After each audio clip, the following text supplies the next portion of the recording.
مشاهدينا الاعزاء، مرحبا بكم في مراسله جديده من ملعب دحيل، حيث خاض المنتخب الوطني اول حصه تدريبيه له بعد المباراه امام منتخب كرواتيا، المباراه اللي ظهر فيها المنتخب الوطني بمستوى جيد واسلوب تكتيكي منظم، واستطاع انه يحقق نتيجه ايجابيه ديال التعادل بصفر لمثله، واعطت شحنه معنويه كبيره للاعبين باش انهم يكونوا افضل في المباريات المقبله. نتمنوا انهم يكونوا يعني في المباراه ديال بلجيكا والمباراه ديال كندا في قمه العطاء ديالهم ويحققوا نتيجه ايجابيه تاهلهم للدور الثاني للمونديال قطر. اليوم جرت الحصه التدريبيه في غياب مجموعه من اللاعبين، كان اللاعبين الاساسيه خداو حصه فقط خفيفه فقط من اجل ازاله العياء، فيما غاب على يعني التدريب كل من المزراوي اللي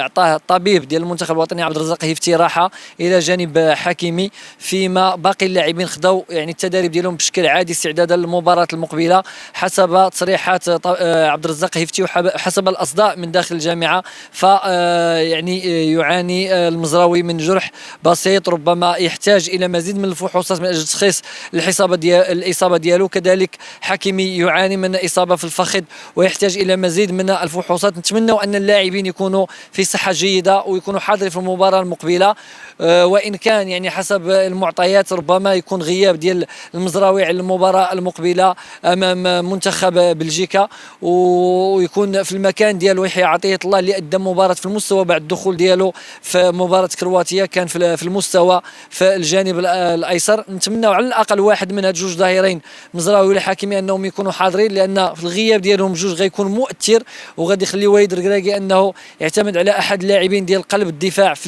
الجهه اليمنى، وهذا اللي ما كنتمناوش. نتمنوا ان يكون توازن كما شفناه في المباراه ديال كرواتيا في الدفاع، يكون كذلك في المباراه ديال بلجيكا وفي المباراه ديال كندا. العناصر الوطنيه كان عندها اجتماع مع وليد الركراكي قبل البدايه ديال المباراه، لان كان المفروض ان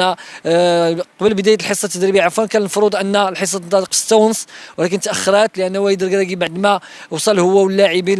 يعني الملعب الدحيل، فكان اجتماع خاص تكلموا فيه على المباراه السابقه وعلى المباراه المقبله. كان خطاب ديال التحفيز من وليد الركراكي اللي نجح في اول مهمه ان يظهر مع الاسود مستوى جيد وبمنظومه تكتيكيه في المستوى. نتمنوا من المنتخب الوطني انه يكون افضل في المباراه ديال بلجيكا وتكون عنده شخصيه اقوى من اجل انه يوصل للمرمى ديال المنتخب البلجيكي ويسجل اهداف تمكنوا من رفع الحظوظ ديالو في التاهل للدور الثاني ان شاء الله.